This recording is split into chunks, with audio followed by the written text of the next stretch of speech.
Hello friends, welcome to Thangam channel. இன்றைக்கி என்ன சமையல் பார்க்க போகிறோன்னா, ஒரு சட்னி ரெசிபி தாங்க பார்க்க போகிறோம். அது எப்படி செய்கிறதுன்னு பார்க்கலாமா? ஒரு கடாயை வச்சு அடுப்பை பற்ற வச்சுக்கலாம். 100 கிராம் அளவுக்கு நான் மல்லாட்டை சேர்த்துக்கிறேன். இதை நல்லா கருகாமல் வறுத்து எடுத்துக்கலாம். இந்த சட்னி செஞ்சு சாப்பிடும்போது அப்படி ஒரு டேஸ்ட்டுங்க, வேறு லெவலில் இருந்தது. கண்டிப்பாக நீங்களும் ட்ரை பண்ணி பார்த்துட்டு எப்படி இருக்குன்னு எனக்கு கமெண்ட் பண்ணுங்கள், ஷேர் பண்ணுங்கள், லைக் பண்ணுங்கள். இப்போ மல்லாட்டை நம்ம வறுத்துக்கிட்டே இருக்கும்போதே தேங்காவை ஒரு அரை மூடி தேங்காவை நான் கட் பண்ணிக்கிறேன். சின்ன சின்னதாக கட் பண்ணி நான் சேர்த்துக்கிறேன். நீங்கள் துருவி சேர்த்துக்கிட்டாலும் அது உங்கள் விருப்பம்தான். இப்போ மாங்காய் வந்து நான் பாதி மாங்காய் எடுத்துக்கிறேன். எப்படியும் ஒரு 150 கிராம் அளவுக்கு வெயிட் இருக்கும். அதுக்கப்புறம் பார்த்திங்கன்னா ஒரு சின்ன வெங்காயம் எடுத்துக்கோங்க. சின்ன வெங்காயத்தை வந்து தோல் எடுத்துகிட்டு சேர்த்துக்கலாம். இப்போ நான் தோல் உரித்து எடுக்க போகிறேன். ஒரு 10 சின்ன வெங்காயம் சேர்த்துக்குங்க, சூப்பராக இருக்கும். மல்லாட்டையும் நல்லா வறுபட்டுருச்சுங்க.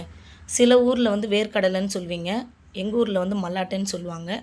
ஆனால் அது உண்மையான பேர் வந்து மணிலா கொட்டை. பச்சை மிளகாய் 3 எடுத்திருக்கேன், காஞ்ச மிளகாய் 3 சேர்த்துருக்கேன். பொட்டுக்கடலை 100 கிராம் எடுத்துக்கோங்க. இப்போ எல்லாமே நம்ம எடுத்தாச்சு. மல்லாட்டையை வந்து தோல் நீக்கிட்டு இந்த மாதிரி எடுத்துக்கலாம். மிக்ஸி ஜாரில் இப்போ எல்லாத்தையும் நம்ம போட்டுக்கலாம். ஃபஸ்ட்டு வந்து பார்த்திங்கன்னா தேங்காய் போட்டுக்கலாம். தேங்காவை போட்டுட்டு காஞ்ச மிளகாய் 3, பச்சை மிளகாய் 3 அதையும் சேர்த்துக்கலாம். சின்ன வெங்காயம், மாங்காய் எல்லாத்தையும் ஒன்றா சேர்த்து நம்ம இப்போ அரைச்சிடலாம். தேவையான அளவு உப்பு. இப்போ அரைச்சதுக்கப்புறம் பாருங்கள், கொஞ்சம் குறப்பாக அரைச்சி எடுத்துருங்க. அதுக்கப்புறம் பொட்டுக்கடலை சேர்த்துக்குங்க. சேர்த்துட்டு மல்லாட்டை பருப்பையும் சேர்த்து தண்ணி ஊற்றிக்குங்க. தண்ணி ஊற்றி அரைச்சிடுங்க.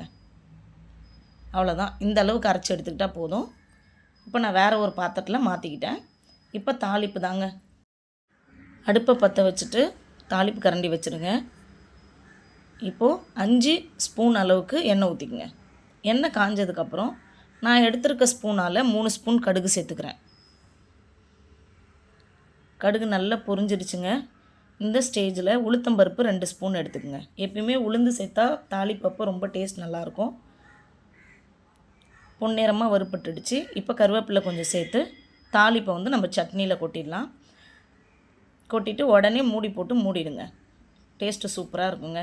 இந்த சட்னிக்கு நீங்களே பேர் வச்சுருங்க. பாருங்கள் எவ்வளோ சூப்பராக இருக்குன்னு. டேஸ்ட்டும் சூப்பராக இருக்குங்க. கண்டிப்பாக ட்ரை பண்ணி பாருங்கள். இந்த வீடியோ உங்களுக்கு பிடிச்சிருந்ததுன்னா லைக் பண்ணுங்கள், கமெண்ட் பண்ணுங்கள், ஷேர் பண்ணுங்கள். மறக்காமல் தங்கம் சேனலை சப்ஸ்கிரைப் பண்ணுங்கள். தேங்க்யூ.